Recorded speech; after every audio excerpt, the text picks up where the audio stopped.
Something about your love changes everything.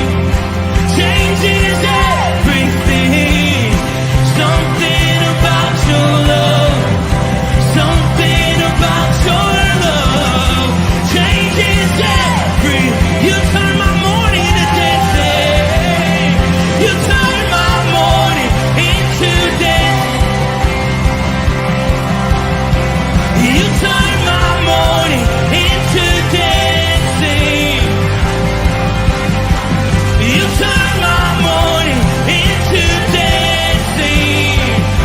'Cause your love changes everything. Your love changes everything. You turn my morning into dancing. You turn my morning into dancing. You turn my morning into dancing. 'Cause your love changes everything. Your love changes everything. Oh, there's something about your love. Something about your love changes everything in my body. Oh, something about your love. Something about your love changes everything. It changes everything. Something about your love. Something about your love changes everything. It changes everything. Something about your love. Something about your love changes everything. Changes everything. Something about your love. Something about your love changes everything. Something about your love. Something about your love changes everything. Changes everything. Something about your love. Something about your love changes everything. Changes everything. Something about your love. Something about your love changes everything. You turn my morning into dancing. You turn my morning into dancing. You turn my morning into dancing. You turn my morning into dancing. You turn my morning into dancing. Something about your love. Something about your love changes everything. Good morning, rooted men. I'm coming to you from the campground up here in Davison. My internet is a bit sketchy, so pray for me. Pray that we get through this without any hiccups. I've had right before I was supposed to go online, it froze up. Everything froze up, and I'm like, oh no. But what do you do, right? Today's scripture is from Psalm 71, and it's just the first 15 verses. And we'll get to that in 1 second. And while we still have internet, I'm going to run down the line here and see who's here. Chuck B's here. Good morning, Chuck. Shalom, gentlemen. Chris Connolly's here. Good morning, Chris. Ken Gooch is here. It says, good morning, fellow brothers in arms. And, of course, Bert Reggiani says, good morning, gentlemen. It's supposed to be 7 of us online. That's 1, 2, 3, 4, right? 4, yeah, okay. What a morning, huh? Nothing more panic-stricken than right before you're supposed to go hit the live button, everything just... You thought I froze again, didn't you? All right. I'm going to pull this up real quick before I freeze up and go offline.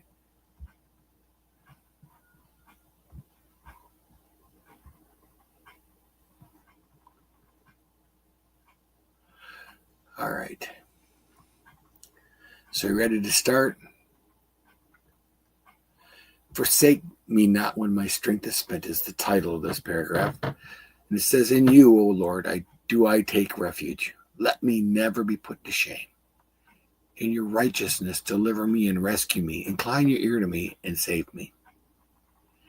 Be to me a rock of refuge to which I may continually come. So 3 verses and twice now he's used the word refuge. I believe this is David writing.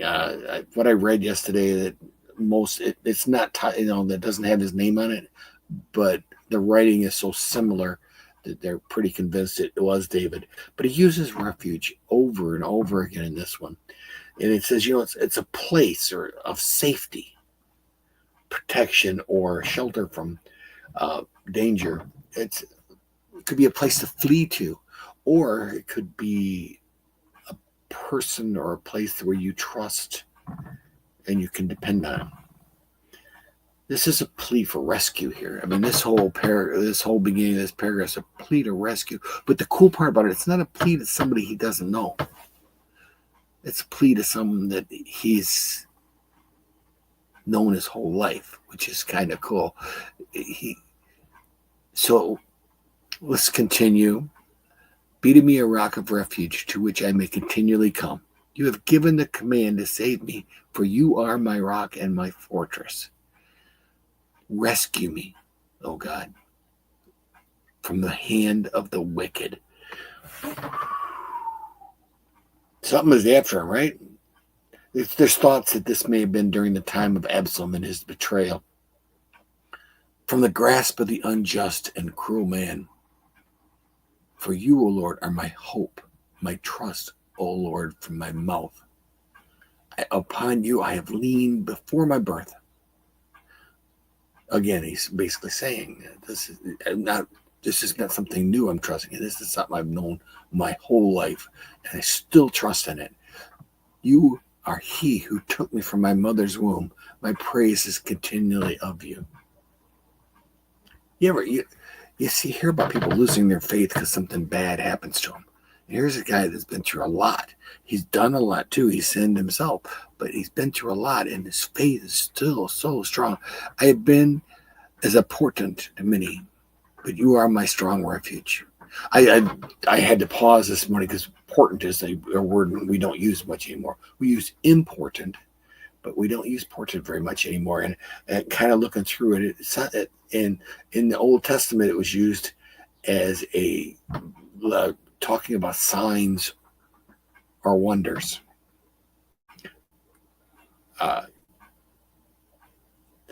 David was important. I mean, he was, and many people considered him like a god when you consider when he killed Goliath with just a miraculous kill, or, he, as a child, he even killed a lion. So, I mean, there's a lot of stuff there can be said that David was special, and there was many signs and wonders involved with him. But now he's telling you it's not him. He says, my mouth is filled with your praise and with your glory all the day. Do not cast me off in the time of old age. Forsake me not when my strength is spent. And it begins in verse 9 here. He's talking about the challenges to his life and his authority. He's asking the Father to intervene. May make a difference. Help him. This is basically verses 9 through 13 here. We'll basically talk about his pleas for help. For my enemies speak concerning me. Those who watch for my life consult together and say, God has forsaken him. Pursue and seize him, for there is none to deliver him. Oh God, be not far from me. Oh my God, make haste to help me. May my accusers be put to shame and consumed with scorn and disgrace. May they be covered. Disgrace, I'm sorry. Who will seek my hurt? But then it turns again. And I love how even when he's crying for help, he wants to go back and tell God what he means to him. And he wants to return back to the reason for his hope. I will hope continually, and I will praise you yet more and more. My mouth will tell of your righteous acts, of your deeds of salvation all the day, for their numbers is past my knowledge.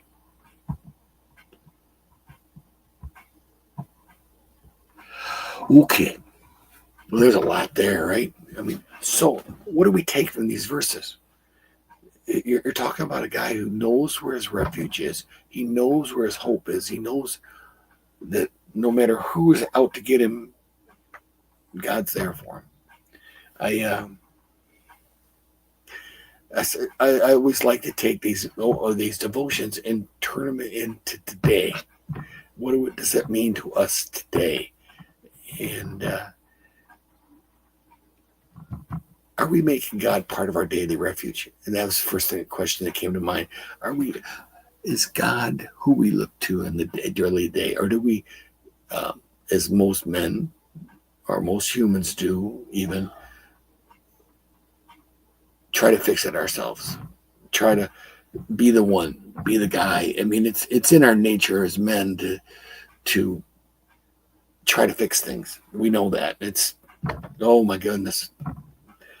You know, I always wonder about that. And then also the next question is, can we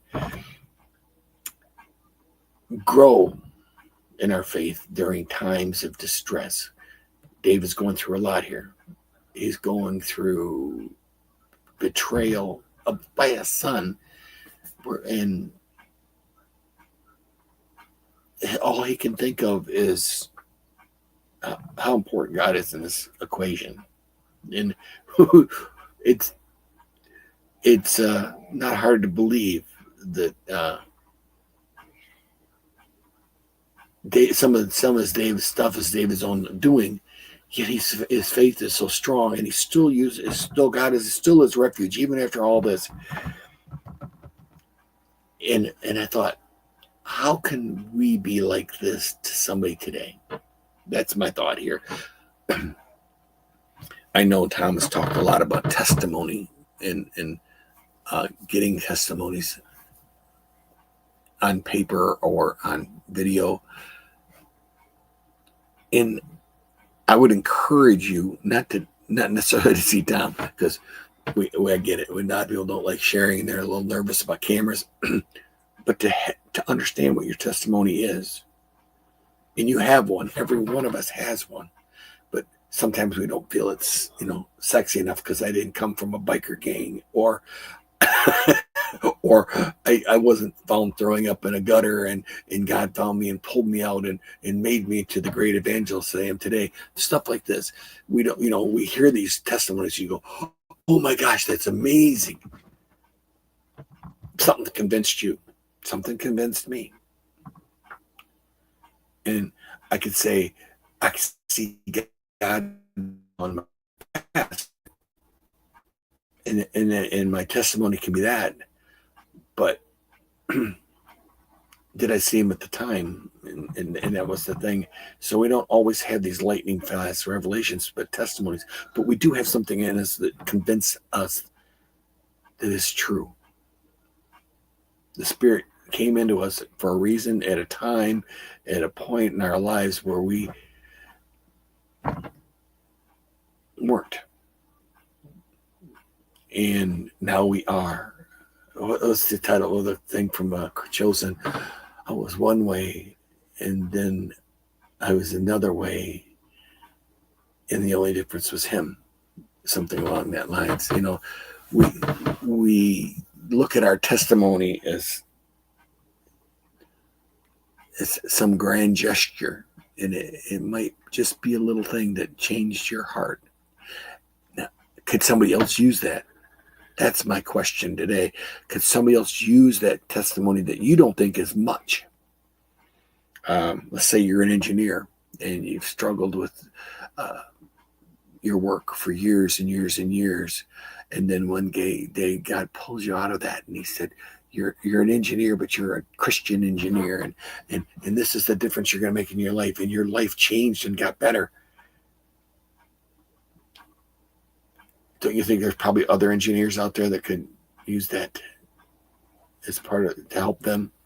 It could be any profession. It could be any walk of life. No matter what it is, something changed you. And I think that's the thing we keep forgetting. Something in you is different than it was. And somewhere out there, someone needs to hear that.